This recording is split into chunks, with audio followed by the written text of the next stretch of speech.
That was a come to Jesus moment. And it's never been money that made me stay on the job. Yeah. You're not that important yet. So, are you trying to build a business or are you creating a job for yourself? Happy day 181 of the 365 day vlog challenge. I have my little handy dandy notebook. So we're going to quickly go over the notes that I've been promising you for a couple days from week 6 of the Kauffman Kauffman class. So this was from Raphael Cruz, and he was covering building your team, but he was all over the place, but everything was, like I said, it was timely and it was necessary. So these are just some of the notes that I took down. Like, I got 3 pages of notes here. Well, 2.5. He said 90% of businesses fail not because of lack of capital, but lack of knowledge and experience. It was the 3 things, but the main thing wasn't so much the capital as it was the knowledge and experience. He said marketing is to drive transactions. Like, your marketing is always supposed to drive a transaction, whether that be a sign up to your service, a customer. It needs to be a transaction at the end of your marketing, right? That is the end result. Every business needs to have a business resiliency plan that includes water. He was like, if I see a business plan in South Florida and it does not have a component to, address water infiltration, because if you're in South Florida, 90% of the time, you're going to end up having, at some point of time, getting water damage, whether it's a flood, whether it's a hurricane, just streets backed up. You need to have something in your business plan, as what you would do in the event of a hurricane, a flood. Just count on something happening with water in your business. He talked about, before you go to get a loan, get your credit score up, and make sure that you have cash reserves. He did also say something about, which I thought was key. He was like, if you're coming to a big bank to get a loan for your small business that's like $20,000-$30,000, just forget it. Like, don't even try to go to a big bank to get that small amount, because that's peanuts to the big banks. In the grand scheme of things, they're looking for businesses that's going to be bringing in millions of dollars in interest, or hundreds of thousands of dollars in interest. They're not going to make enough on your little small business loan to even make it make sense for them. So he was like, don't waste your time with the big banks. If you're just looking for under $50,000 in funding, like, figure it out, bootstrap it, do what you need to do, but don't even waste your time trying to go and get a loan for that kind of money at a big bank. Of course, there's small mom and pop banks that you can go to. He said, are you trying to build a business or are you creating a job for yourself? And that is what I'm trying to avoid doing. I had saw that somewhere else, but he said it as well. He told us to write down 3 things right now that you are strong in. Like, those are good skill sets, things that come easy to you. And mine were administrative tasks, organization, and planning. Let's see. Function. So he said, when you are building your team, the things that you need to first hire for are, you need to look at the functions to be performed around you. So basically, things that you can do and that you're good at, things that you can do and that you're good at.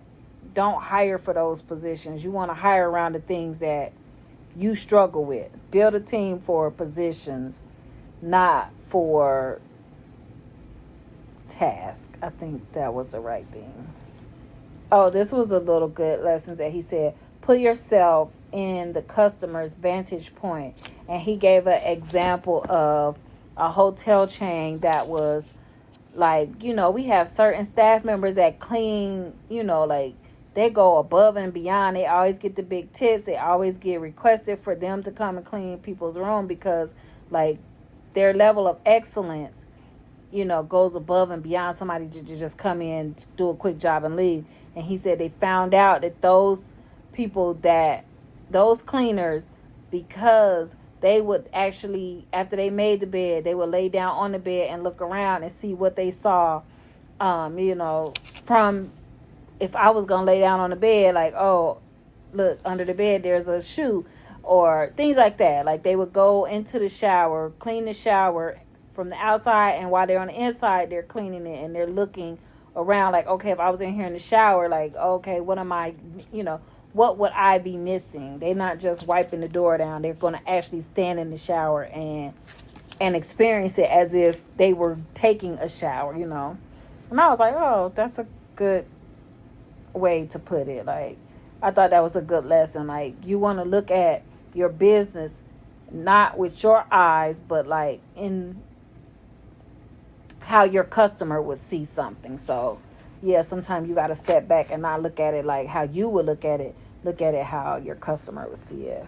This was key because everybody was like, yep, we leave or stay at jobs because of the culture.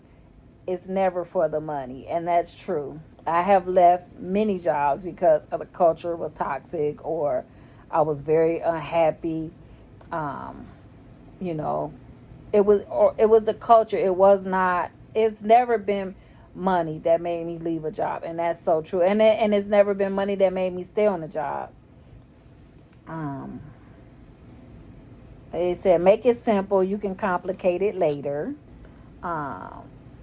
You need to also, he said, at the beginning of your business plan, I shouldn't have to look through your business plan to find out what the goals of your business is. He was like, those should be in the first couple paragraphs of your business plan. Like, what are the goals of this business? And he said, add it early to your business plan. He said, when raising capital, you need to demonstrate the ability to repay the loan. And run your business for cash, not profit. Okay. I think I have one more page and that'll be everything. Profit is what you make on top of your salary. So he had us do an exercise and he asked us, how much money do you want to make in your business this year? And so we all did that exercise and he was like, okay, now after you take off what you said you wanted to earn for your business for this year, how much of that are you going to take for a salary for yourself? So then it was like, oh, once I took that number off, I'm like, oh, I need my number to be bigger, right? So do that exercise if you are building a business. Write down, he was like, you need to keep this number, like look at it every day. This is the number, this is the goal that you want to reach in your business this year. But subtract out how much of a salary you want to take. And he was like, don't be chinchy on the salary. Like, put what you really need. Like, the job that you have right now or the job that you just left, it should be comparable to that number. Like, if you couldn't live on it without having a second job or having a regular job, then the number is not big enough. I was like, ooh. That was a come to Jesus moment. I'm like, okay, my number need to be bigger than this. Because I always like, oh, that I don't really need to make that much because I have a job. No, that's the wrong thinking. Your job doesn't even matter. Don't even count that money. Like, you need to be able to live off of what you make from this business. And that was a huge mindset shift for me. And the last thing that he said that I was like, oh, that one, like, he said, the faster you answer your phone, the less important you are. So if you always grabbing the phone, answering for everybody call you, you answering the phone, you're not that important. Like, you need to be able to shut your phone off. I was like, what? He was like, CEOs are not answering their phone. Like, the titans of industry, they're not answering their phone. They have people for that. I'm just like, he didn't say that, but the frame of reference was basically that. So I'm just like, he right. Like, the go-getters are not answering their phone. They have an assistant. Like, you're not getting through to Oprah, or you're not getting through to the CEO of Walmart or any of these businesses. Like, you're not, the people that are at the top of the food chain, I even think about on my job, I'm not getting through to the manager. Like, I got to go through the assistant to get to these people. They're not answering their phone. I was like, oh, yeah. You're not that important yet. So those were some of my key takeaways from, I believe his name was Raphael Cruz. Hold on, I wrote his name here. It is, Raphael Cruz. I done messed this man whole name up. Raphael Cruz from the SBDC. And his thing was on building your team. So, those were my notes that I've been trying to get to you for over a week. I am working on tomorrow's video because I wanted to make a special video, like a special 6-month recap. So, it's late. I'm going to go eat with hubby. So, tomorrow's video will be a recap of the last 6 months of this 365-day journey. Thank you for rocking with me through this entire journey. I see the comments, the likes. I appreciate you. It ain't easy being greasy. So I'm getting ready to go and eat with Jose. I promised him that I am going to take time and make sure that relationship is solid and that we're still spending time with each other. Even though I'm editing 90% of the time when he comes home, I will shut down and spend some time with him. And just to make sure family time is locked in and I'm not doing all of this and my home life is falling apart. So this is good night for day 181 of the 365-day vlog challenge. I will not see you tomorrow, but you'll see the recap. All right, have a good night. Bye.